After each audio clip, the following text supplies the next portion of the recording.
Assalamualaikum warahmatullahi wabarakatuh. Pertanyaan saya tentang hadis jariyah yang menyebutkan Aina Allah.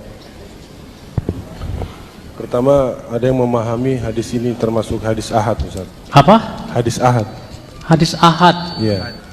Kedua, ternyata ada hadis lain yang bukan riwayat dari hadis berbeda dari hadis jariyah ini yang menyebutkan bersyahadat jariyah juga, tapi bersyahadat atas hidunallah. Saya lupa apa atas hadunallah gitu, Ustaz. Bersyahadat artinya jariyah ini tidak menyebutkan bahwa Allah ada di arasy. Jariyah ini menyebutkan bahwa dia bersyahadat, Ustaz. Kenapa begitu? Karena alasan pemahaman ini bahwa tidak mungkin Rasulullah SAW mengislamkan seseorang dengan pertanyaan Aina Allah. Islamnya seseorang ini harusnya adalah bersyahadat gitu, Ustaz. Al-Imam Ibnu Abdul Bar dalam kitab At-Tamhid di jilid 1 halaman 8 mengatakan, wa kama anna ahla sunnati wal jama'ati yaqbaluna al-ahadits al-ahad fil ahkam. Sebagaimana ahlu sunnah wal jamaah menerima dan meyakini hadis ahad dalam masalah hukum, mereka pun menerima dan meyakini hadis ahad dalam masalah akidah. Ini ijma' seluruh ahlu sunnah wal jamaah. Ya. Makanya seluruh ahli hadis menerima hadis ahad dalam masalah akidah dan menetapkan akidah dengan hadis-hadis ahad. Dan ini tidak ada perbedaan di antara para ulama. Dalil dari Al-Quran, dari hadis yang menunjukkan wajibnya menerima hadis ahad banyak sekali. Di antaranya Allah berfirman, ya, dalam surat At-Taubah ayat 122, wa ma kana al-mu'minuna liyanfiru kaffah falaula nafara min kulli firqatin minhum ta'ifatun liyatafaqahu fid din وَلْيُنْذِرُوا قَوْمَهُمْ إِذَا رَجَعُوا إِلَيْهِمْ لَعَلَّهُمْ يَحْذَرُونَ. Dan tidaklah selayaknya kaum mukminin semuanya pergi ke medan perang, tapi hendaklah di antara kaum muslimin ada taifah yang mereka tafakuh dalam agama, agar mereka pulang kepada kaumnya dan memberikan peringatan kepada mereka agar mereka waspada. Ya, Allah mengatakan hendaklah kaum mukminin jangan semuanya pergi ke medan perang, tapi ada taifah kaum muslimin yang menuntut ilmu nanti akan memberikan peringatan kepada kaumnya. Imam Bukhari mengatakan kata taifah itu masuk padanya 1 dan 2 orang. Ahad. Ya.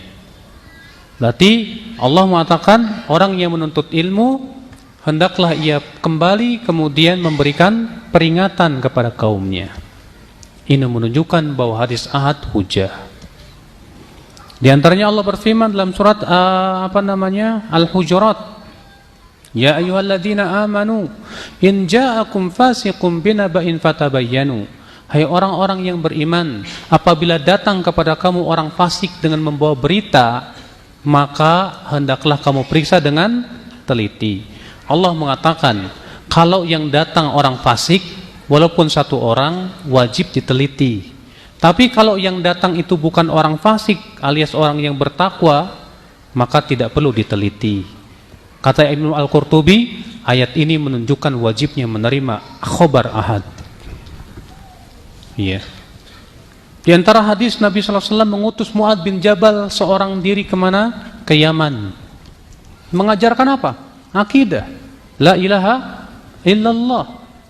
Rasulullah bersabda, innaka ta'ti qauman ahlal kitab. Hai Mu'adz, kamu akan mendatangi suatu kaum ahlul kitab, maka hendaklah yang pertama kali kamu ajarkan kepada mereka syahadat la ilaha illallah.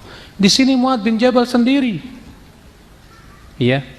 Dan ini menunjukkan wajibnya menerima hadis ahad yang sahih, Dan ini menjadi sebuah kesepakatan seluruh ulama yang menolak hadis ahad hanyalah firqah-firqah seperti Mu'tazilah, demikian pula Asy'ariyah. Mereka mengatakan hadis ahad tidak bisa dijadikan hujjah. Dan ini pendapat yang tidak ada pendahulunya dari kalangan sahabat, baik tabi'in maupun tabi'ut tabi'in.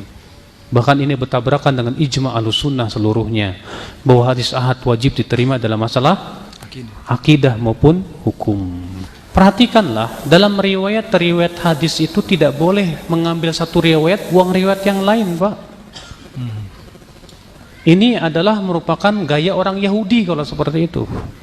Orang Yahudi itu membuang sebagian ayat, menerima sebagian ayat. Sebagian ayat yang sesuai hawa nafsunya diterima, yang enggak sesuai ditolak.